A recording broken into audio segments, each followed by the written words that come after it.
मित्रों, प्लीज संस्कृत से चैनल में आप सभी का हार्दिक स्वागत एवं अभिनंदन करते हैं। आशा करते हैं कि आप सभी स्वस्थ होंगे, मस्त होंगे और अपनी परीक्षा की तैयारी में लगे हुए होंगे।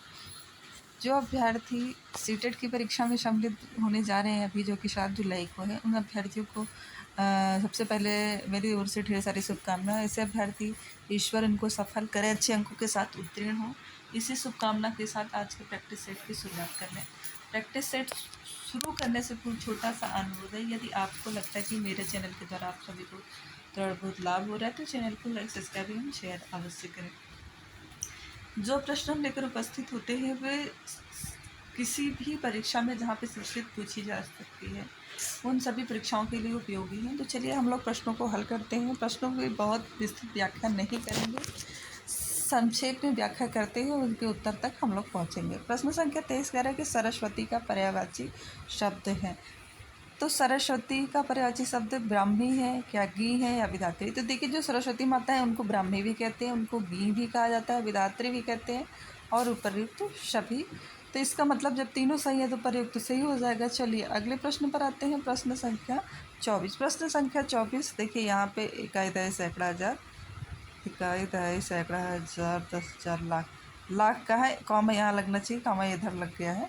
तो चलिए यहाँ पे दिखा गया है कि 1,00,000 संख्या को संस्कृत में कहते हैं क्या? प्रयोत्तम कहते हैं, लक्षम कहते हैं, न्यूनतम कहते हैं और सहस्त्रम कहते हैं।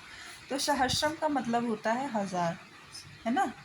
सत्सहस्त्रम का मतलब सत्सहस्त्रम होगा तो उसका भी मतलब लाख होगा, और लक्षम का मतलब भी लाख होता है। तो 1,00,000 को संस्कृत में क्या कहते हैं? लक्षम कहते हैं। चलिए यहाँ पे 10,000 कहा जाए, सत्सहस्त्रम कहा जाए तो भी सत्सहस्त्रम कहा जाए। जैसे रामायण सहस्त्र संहिता कहते हैं महाभारत को, तो वो भी जो है लाख ही संज्ञा देता है। चलिए अगले प्रश्न पर आते हैं। प्रश्न संख्या 25। प्रश्न संख्या 25 कह रहा है कि रामायण का अपर नाम क्या है? रामायण को और किस नाम से जाना जाता है? चतुर्विंशति सहस्री संहिता। देखिए, सहस्री मतलब 1000 होता है, और चतुर्विंशति विंशति और 4 मतलब 20 और प्लस 4 कितना हो गया? 24। 24,000 श्लोकों की संहिता है रामायण, इसीलिए इसको चतुर्विंशति सहस्री संहिता कहते हैं। चलिए अगले प्रश्न पर आते हैं।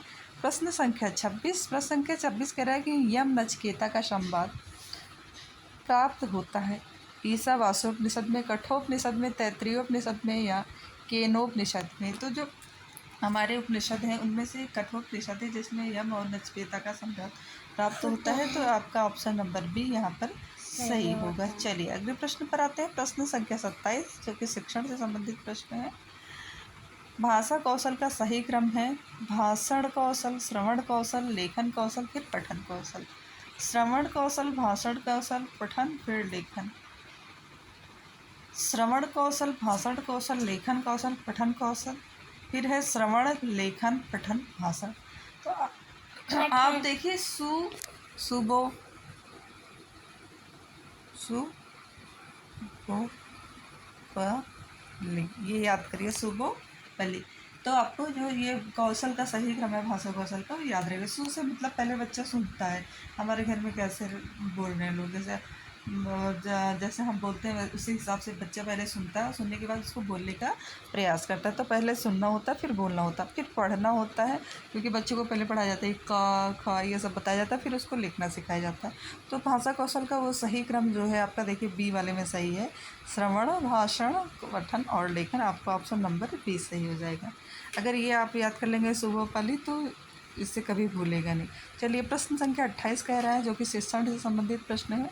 दृश्य साधन के अंतर्गत नहीं आता है, क्या नहीं आता है? रेडियो, रेखा चित्र, मानचित्र या प्रदर्शनी।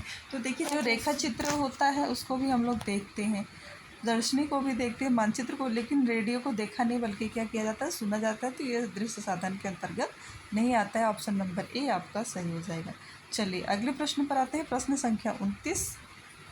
प्रश्न संख्या 29 कह रहा है निगमन विधि के सोपान का सही क्रम है। नियम, स्पष्टीकरण, प्रयोग, प्रदर्शन, पुनः परीक्षण। स्पष्टीकरण, पुनः प्रदर्शन, प्रयोग, प्रदर्शन, नियम। नियम, स्पष्टीकरण, पुनः प्रदर्शन, फिर पुनः परीक्षण।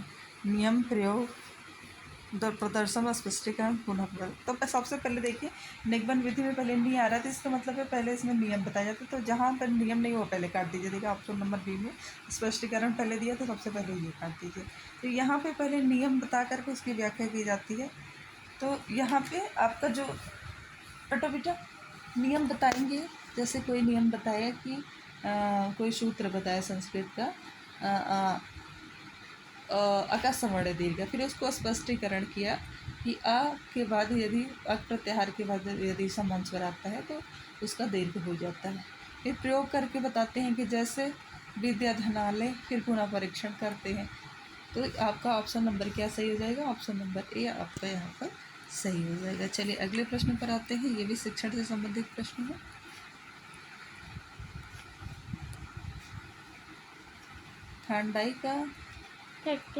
थार्नडाइक का अधिगम सिद्धांत है उद्दीपक अनुक्रिया सिद्धांत, संबंध प्रतिक्रिया सिद्धांत, पुनर्भरण या सक्रिय अनुबंधन सिद्धांत है।